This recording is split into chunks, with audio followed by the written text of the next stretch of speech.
How do you handle loving someone who keeps a big part of their world closed off from you? Sometimes, the moment you finally get let in changes everything, for the worse or for the better. Have you ever felt left out of your partner's life? The microwave beeps, echoing off the kitchen tiles. I grab my fork, waiting for Eric's footsteps, but the only sound I hear is the neighbor's dog barking outside. The house feels too quiet. I slide a plate into the oven to keep it warm. Again, my eyes can't help but wander to the invitation hanging on the fridge. Colors bright and new, but the corners curled a bit from waiting.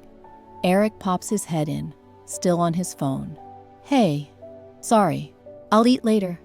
The guys want to meet up for a quick drink at Max's, he says, already halfway to the front door. Can I come too? I ask, my voice light. But my question hangs in the air. He barely glances up. Not tonight. It's just the guys. Riley, next time, okay? I push a smile onto my face, hoping he'll meet my eyes. That's what you said last week. He rubs the back of his neck.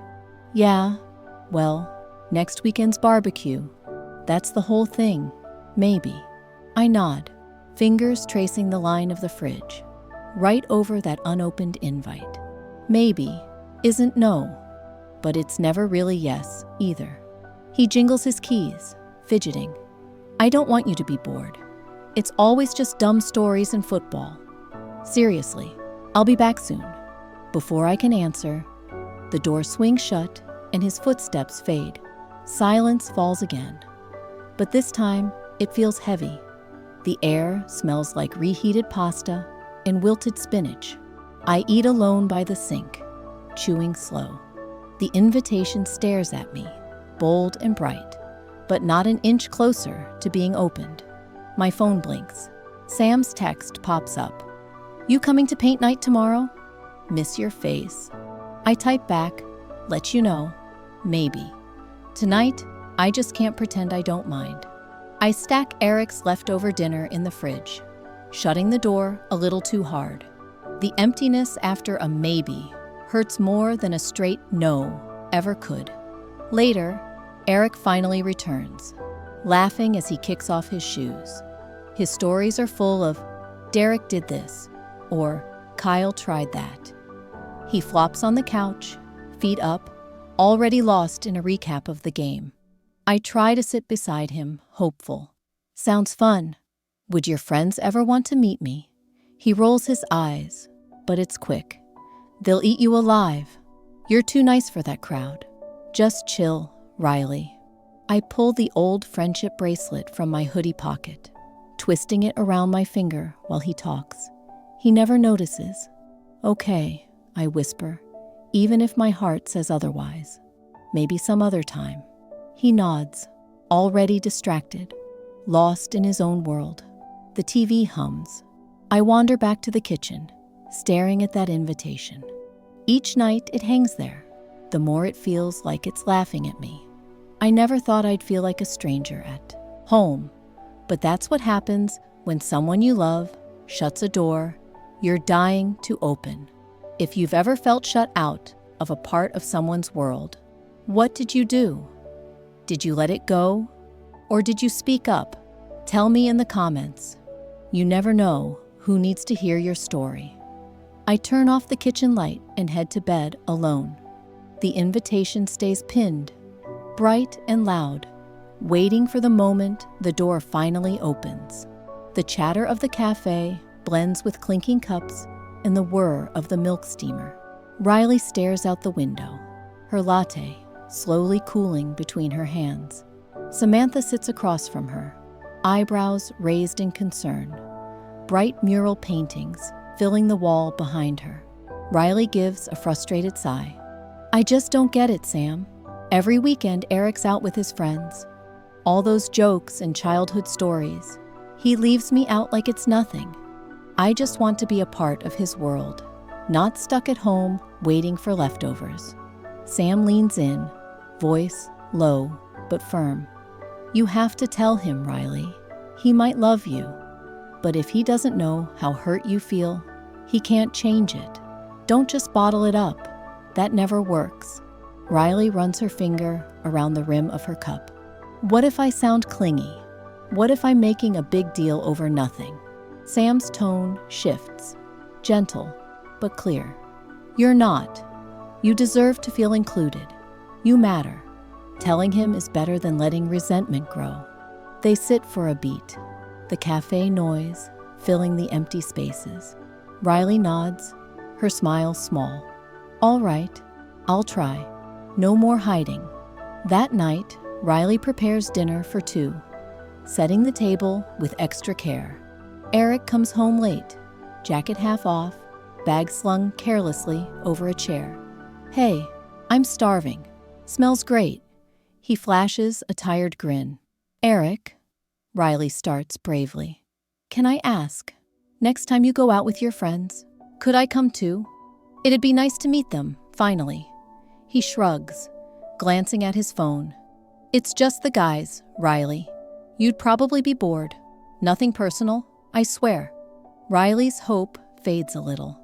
She pokes at her salad, voice thin. I wouldn't mind. Eric wraps an arm around her as he heads to the living room. Seriously, babe, you're overthinking it. We'll have a couples night soon, okay? She forces a nod. Okay. Later that weekend, Riley sits on the couch as the afternoon sun slides across the floor. Her phone buzzes, a notification that stings before she even opens it. Eric and his friends are tagged in someone's backyard selfie, holding burgers and beers, laughing under string lights. No sign of her, no mention at all. She scrolls through more pictures, heart sinking lower. With each smile that doesn't include her, the house feels silent, her carefully reheated dinner untouched on the counter. Riley wraps her arms around herself, watching the sky outside turn from pale blue to dusky gray. She wonders if she's asking too much, if wanting to be included is really so wrong. Have you ever been left out of an important part of someone else's life? Did you keep quiet? Or did you stand up for yourself when it mattered most? Share your thoughts in the comments. You never know. Your story might help someone else find the courage to ask for the place they deserve. Riley pulls a blanket over her lap and keeps scrolling. Each photo a reminder of the walls that can grow when two people stop letting each other in. The clock ticks late in the quiet living room, the glow of a single lamp the only witness. Riley sits on the edge of the couch, fidgeting with a faded friendship bracelet, its threads nearly unraveling. Her stomach knots tighter with every minute. Tonight, the silence feels too thick to bear. Eric, she calls, voice small but trying to sound brave. He's in the kitchen, checking his phone. But her words bring him to the doorway. He stands there, arms folded, jaw set. A wall even before words are spoken. Taking a deep breath, Riley finally lets it out. I need to ask you something. Why don't I ever get to meet your friends? Why do you always tell me next time? Or that it's just the guys? Eric looks caught off guard. At first surprised, then defensive. Riley, it's not that serious. I told you. It's nothing personal. My friends are just different. She tries to hold his gaze. Different how? Are you worried I'll embarrass you? Or that I don't belong? He shifts his weight and his voice sharpens. It's not that. You just wouldn't fit in, Riley. He rubs the back of his neck, growing more agitated. They joke rough. It's a whole thing. It's not your scene. The words land like a punch. Riley's voice trembles. But you never even gave me a chance. I want to know your world, the real one. Am I that much of an outsider? Are you ashamed of me? Eric sighs, looking away. Can we not do this right now? I'm tired. Riley's hands grip the friendship bracelet, the threads digging into her skin. A memory flashes. She's 8 years old, backpack packed and waiting by the door. only to see her parents drive away without her on what was supposed to be a family trip. Left behind, not quite belonging anywhere. The hurt back then feels exactly like it does now. She returns to the present, voice barely above a whisper. You say I wouldn't fit in, but you've never let me. All I want is to be part of your life, not just the parts you give me when it's easy. Eric's shoulders stiffen. I just don't have the energy for this. He grabs his jacket and car keys, frustration boiling over. I need to clear my head. Eric, please. But the front door shuts quietly, cutting off her words. Left alone in the silence, Riley cradles her knees to her chest, bracelet still clutched in her hand. Tears slide down her cheeks, the old sense of rejection doubling with fresh pain. She doesn't reach for her phone. She doesn't move. The living room feels colder, emptier, a safe place turning unfamiliar. Trust, whether spoken or not, feels broken in a way that might be too deep to fix with just an apology. Her thoughts spin. Have you ever felt shut out by someone you love, and the rejection cuts deeper than ever before? Did you stay quiet, or did you confront the truth, even when it hurt? Share your story in the comments. Someone else might need to hear how you found light through feeling left out.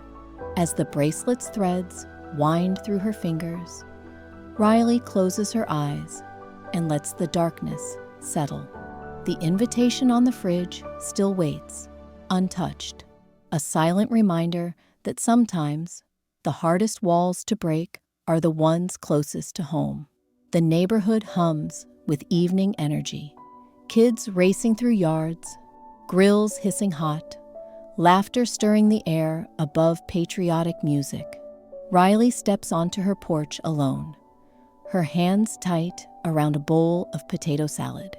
She walks the short path across the grass, each step unsure, clutching her invitation and a polite smile.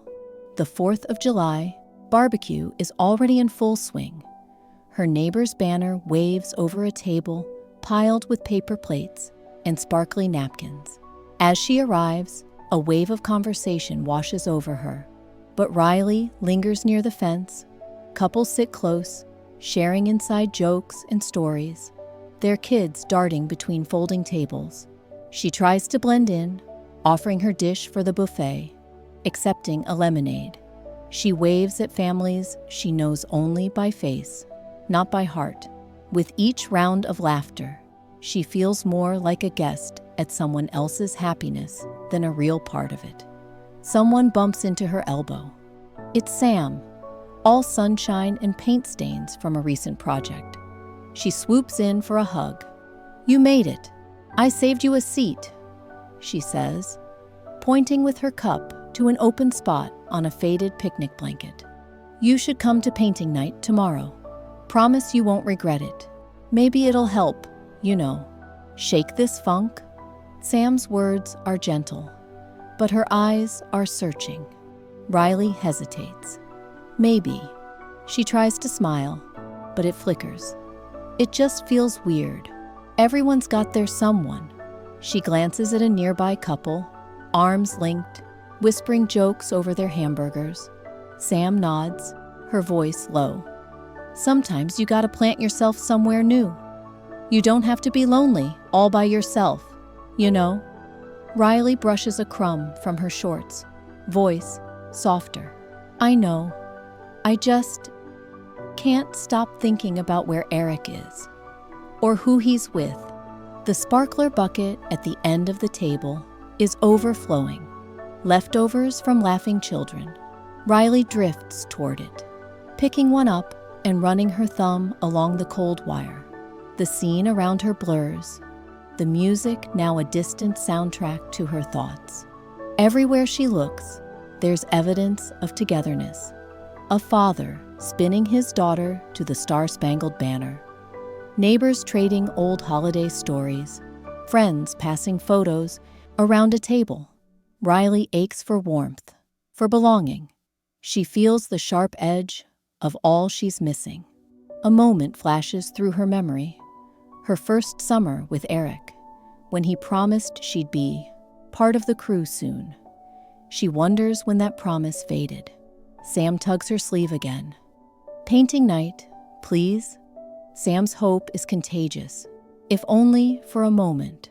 "I'll think about it," Riley whispers, her voice nearly lost in the swell of a group sing-along. Later, dusk settles in as sparklers crackle along the driveway. Riley sits off to the side, watching as couples throw their heads back in steady laughter.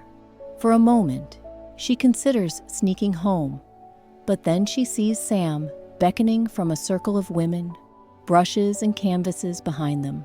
Riley stands, walks over, tries to join.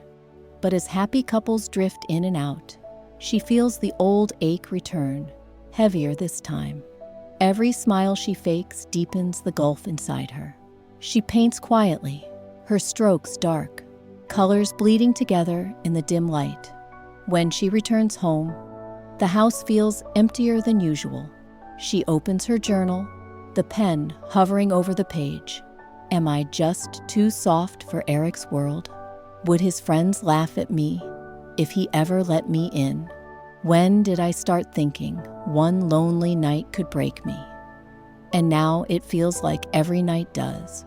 Why do I always imagine Eric's world as a place he doesn't want me to visit? What am I missing? Her writing grows sharper, heavier. She wonders if she's enough, if she'll ever understand the secrets Eric keeps behind the word guys. Staring at the ceiling, Riley wishes someone would tell her the answer. Part of her wants to make peace, to wait a little longer. Part of her wants to demand answers, to storm into Eric's world and refuse to leave. Sometimes, when her sadness feels heavy, she dreams of walking away, just to see if anyone would tell her to stay. If you were Riley, would you try to make peace, demand answers, or walk away? What would you need to feel wanted again? Share your truth in the comments. Your view might be what someone else needs to hear tonight. Later, Riley returns to the barbecue for her bowl. A leftover sparkler, unused and cold, waits on the table. She twirls it in her fingers, then drops it in the trash on her way out. The sharp pop of fireworks fills the sky, but as the summer night grows colder, Riley tucks her hands into her pockets, feeling the empty space where a sense of belonging should have been. She promises herself that tomorrow something has to change, even if she doesn't know how yet. The house is darker than usual, thick with evening stillness. Riley stands in front of the open fridge, her hands shaking as she pushes the barbecue invitation for the 100th time. For weeks, she's watched the paper age, the corners curling, its bright colors growing dull. Now, Eric's suitcase thuds down the stairs. "I'll text when we land," he says, barely glancing at her, tossing his duffel by the door. "Kyle's driving. Don't wait up." She steels herself, voice tired but steady. "Where are you going? Who else is going?" Eric shrugs, zipping his jacket. "It's just the guys, Riles. Why do you need all the details?" "Because I'm tired of feeling left out. I'm your wife, not your roommate." He avoids her eyes, shoving his phone into his pocket. "Don't make this a thing tonight, please." The front door clicks shut behind him, the sound sharp in the empty hall. Riley's breath catches, anger and sadness blurring until she can't untangle either one. In the hush that follows, something inside finally gives. She opens a new message and types, thumb trembling, "I need to matter to you, not just at home. If you keep shutting me out, what's the point? Please think about what you want. I can't be invisible forever." She hits send and waits, the minutes dripping by, her heart pounding louder with every blink of silence. No reply. The clock by the stove glows red numbers, hours stretching out. Needing comfort she can't find in her quiet house, Riley grabs her keys. She drives to her childhood home on autopilot, headlights painting the dark road ahead. Her parents open the door with surprise and welcome, her mom's arms wrapping around her before Riley even says a word. They sit with mugs of tea at the kitchen table, Riley's eyes brimming. Her voice cracks as she tries to explain. I just want to be in his world. He leaves me out of everything important. It feels like I don't exist outside these walls. Am I asking too much? Her dad sits quietly, squeezing her hand. Her mother, Marcia, listens until Riley is spent. Finally, Marcia shares, her voice gentle and slow. When your father and I were first married, he hid his worries from me. Thought he was protecting me from his rough patches at work. It hurt Riley, being left in the dark. One day, I packed his lunch with a note inside. I want to know you. The good, the bad, the messy. That forced us to talk, really talk. It wasn't comfortable, but it saved us. Courage is scarier than comfort, but it builds a stronger love. Riley wipes her eyes. But what if he never lets me in? What if I'm too different? Her mom's reply is unwavering. Then you show him you're worth being seen. Don't wait for him to open the door. Knock, Riley, or break the silence, even if it means risking what's left. The comfort of home fills her chest with bittersweet warmth. Before she leaves, her mother hugs her, long and tight. Back at her own place, Riley heads straight to the kitchen. The fridge hums, cold light spilling over the invitation. Her hope, her patience, her heartbreak, staring back in last time. She finally lets her hand slip, sending it fluttering off the fridge, tumbling to the floor. With one slow breath, she picks up the invitation and drops it in the recycling. She stands in the dark doorway, feeling both heartbreak and relief. The spell is broken. Before bed, Riley scrawls a note on plain paper. Her words, simple and final. We need to talk, or there's nothing left. She leaves it for Eric on the kitchen table, weighted by the old friendship bracelet. One last symbol of what they used to be and could still become. When Eric finally returns, the house greets him with silence. He finds Riley's note first, the invitation gone. For the first time, he sees that Riley's patience, her hope, is not endless. Have you ever reached the point where you couldn't hold in your pain any longer? Did you risk it all just to finally be seen or heard? Tell us your story in the comments. Your honesty might help the next person searching for courage to ask for more. Eric stands alone, clutching Riley's note. The kitchen colder and quieter than he's ever known. Change can wait no longer. The rain taps soft against the window as Eric stands in the doorway, a shadow crossing the living room. The silence is thick, just the hum of the fridge and Riley's shallow breathing. For the first time all week, Eric doesn't try to fill the space with noise or a flimsy joke. This time, he just sits across from Riley and folds his hands, looking at the floor. Riley doesn't say a word. Her old friendship bracelet, threads faded, rests on the coffee table. Her chest aches with questions left unasked until Eric finally speaks. His voice rough, almost afraid. I owe you the truth, he begins. All of it. No excuses. He glances her way, eyes full of regret. Why I kept you from my friends. Why did I act like you'd never fit in? He shifts, rubbing his thumb over a frayed spot in his jeans. Derek and Kyle, my whole group, they're, I don't know, stuck in this thing. They joke hard. They don't let anyone in easy. And if anyone tries, especially someone gentle, it's like blood in water. It turns ugly sometimes. Riley's jaw tightens, but her eyes stay soft. You think they'd come after me? Eric nods, shame darkening his face. That's what I was scared of. I know you, how honest you are, how you actually care. That's the exact thing they used to laugh at me for. Back in high school, I had my first girlfriend. I was happy and tried to bring her around. Derek and Kyle made jokes in front of everybody. Her, me, the whole party. It was brutal. I ended up alone. I promised myself I wouldn't let my friends do that again. Not with you. Riley absorbs it. Mixed feelings boiling inside her. Anger at being shut out. A sharp pang of hurt, but a tiny flicker of understanding too. Eric's voice shakes now. Every time I thought about bringing you, I heard those old voices. I wanted to protect you. Or maybe, he falters, maybe I was protecting myself from hearing those same jokes, from losing another good thing, because my friends are the way they are. He runs a hand through his hair, finally holding Riley's gaze. It's not fair to you. I know that now. My fear kept you locked out of my life. I lied. I hid you, just so I could stay comfortable. You deserved better. You deserve all of me. Riley bites her lip, anger and empathy twisting inside. You could have told me. I'm not made of glass, Eric. I want to fight for us, even if it's hard. He nods. I was scared.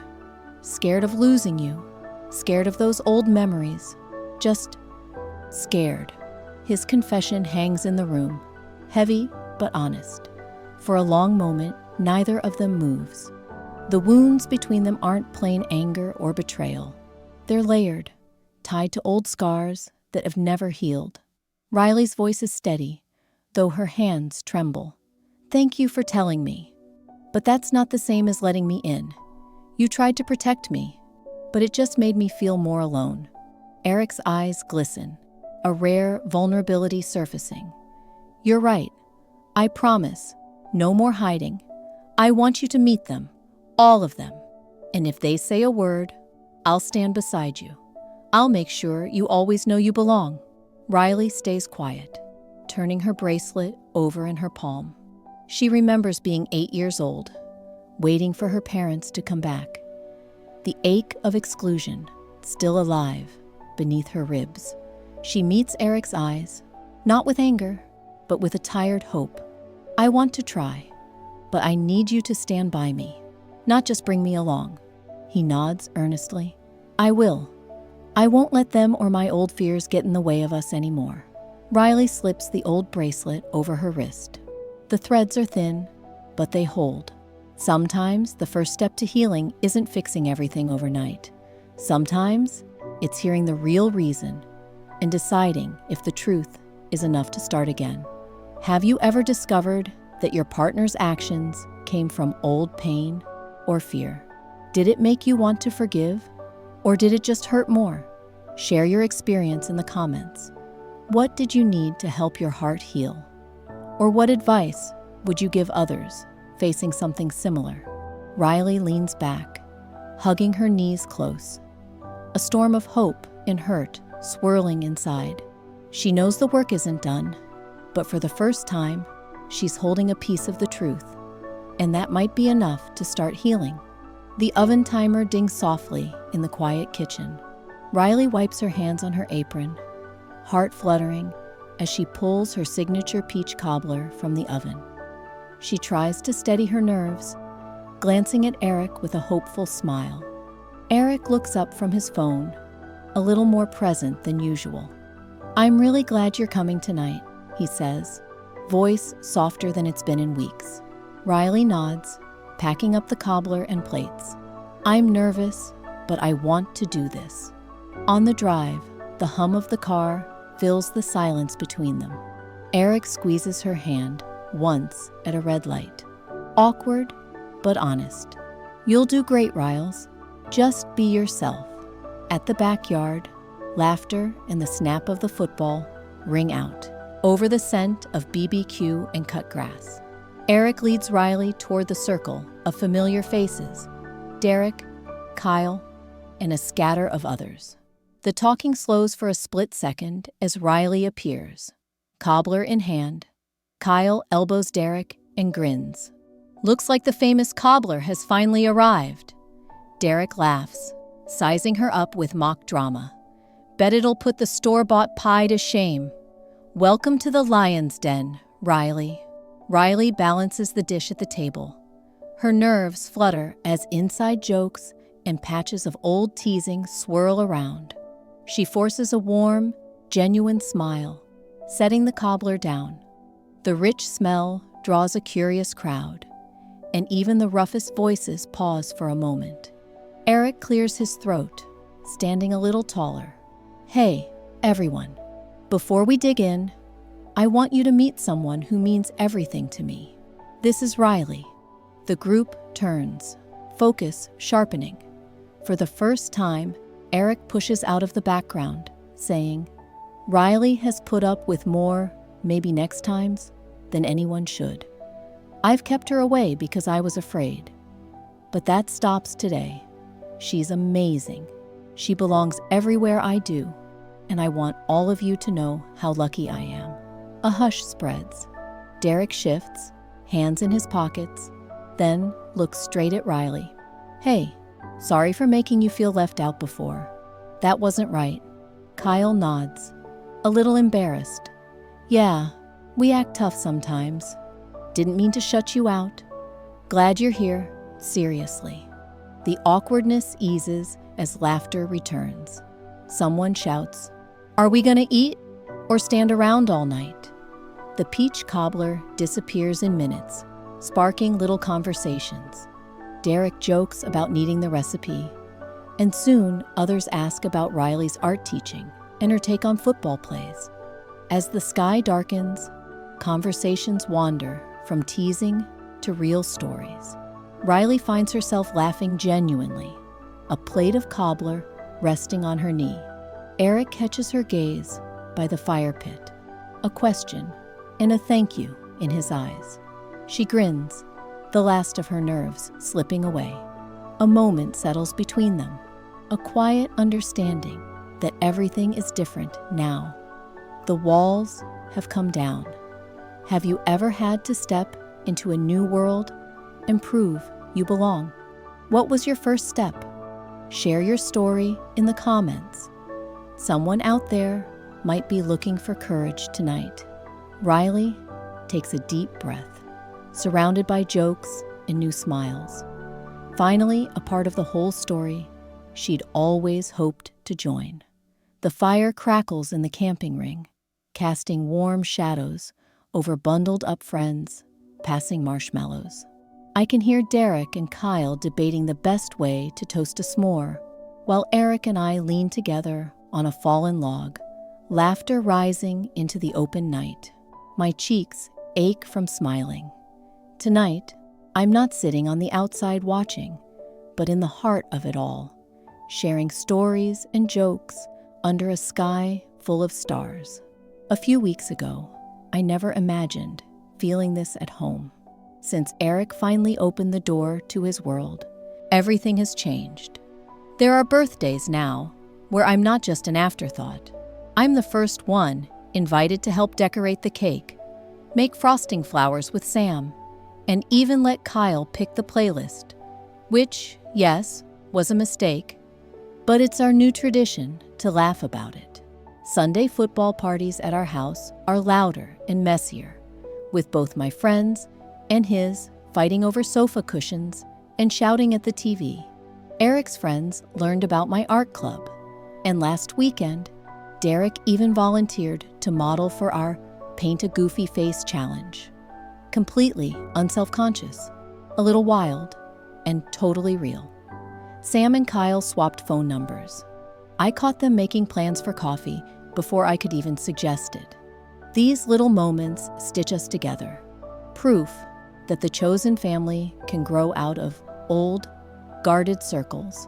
Sometimes I catch Eric watching me, content and a bit in awe, when he squeezes my hand across the table or laughs at my terrible puns. I know it's because we got here the hard way, through tough talks, confessions, and showing up again, even after letting each other down. Honesty changed everything for us. I learned that loving someone means asking for your place in their life, not waiting quietly on the sidelines. It means having the courage to speak up, even with a shaking voice, when things don't feel right, and being strong enough to listen when the truths you hear are messy and uncomfortable. Eric learned that letting your partner in, really in, isn't weakness. It's how you make room for a future where old fears don't run the show. Of course, we still have our tough moments. Sometimes, Eric needs a nudge to invite me along on last-minute meetups. Other times, I need a reminder not to read too much into an unreturned call or an inside joke that makes me feel behind. But now, we fix things together. We check in. We invite each other, even when it's awkward at first. If you're feeling left out right now, or like you'll never fit in with someone you love, I want you to know you're not alone. Sometimes you have to ask for space, and keep asking, until action follows words. Sometimes love means sitting in discomfort together, long enough to grow something new. If I could offer advice to anyone in my shoes, it's this. Don't wait quietly for someone to see you. Invite yourself to be seen. Be honest, even when your voice shakes. Forgiveness is real, but only when the invitation to belong is signed, sealed, and offered with both hands. Give grace to past pain, but demand respect and presence in the present. Find friends who will remind you matter right now, exactly as you are. Have you ever pushed through the feeling of being left out and finally found your place? What helped you hold on or break through? What advice would you give to someone still waiting on the edge for their invitation? Share your story in the comments.